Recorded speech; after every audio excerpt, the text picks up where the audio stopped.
une histoire pour vous aujourd'hui. J'étais en train de lire un livre et là je suis tombé sur une histoire qui m'a beaucoup touché et j'aimerais le partager aujourd'hui avec vous. Dans cette histoire, il était question d'un acteur qui participait dans un tournage de film de David et Goliath. Alors après ces tournages, ils ont organisé une conférence et dans cette conférence, à deux personnes de réciter le texte du psaume 23. On a demandé, la première personne, c'est l'acteur principal, celui qui jouait le rôle de David dans le film. On l'a demandé de répéter. Il a pris la parole et il a répété le psaume 23 et tout le monde était émerveillé par sa façon de parler, par le style qu'il a employé pour transmettre ses messages. Tout le monde était debout en train de l'acclamer. Et la deuxième personne, c'était une personne qui était tout au fond de la salle. C'était un vieux homme, c'était un vieux pasteur qui était assis derrière. Alors lorsque on l'a demandé,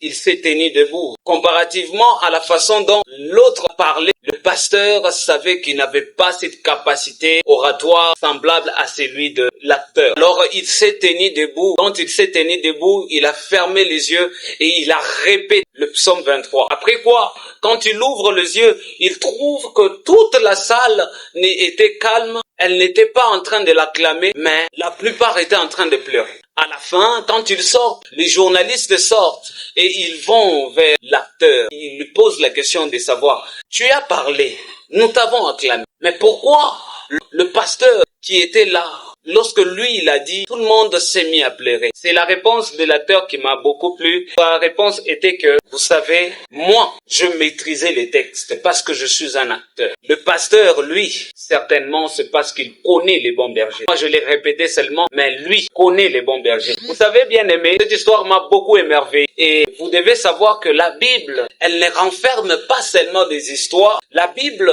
elle ne renferme pas seulement des idées, mais la Bible renferme une vie. La Bible renferme un chemin. La Bible renferme une vérité. Alors, une personne qui prend le parole de la Bible avec conscience, alors cette parole devient une arme puissante dans sa main.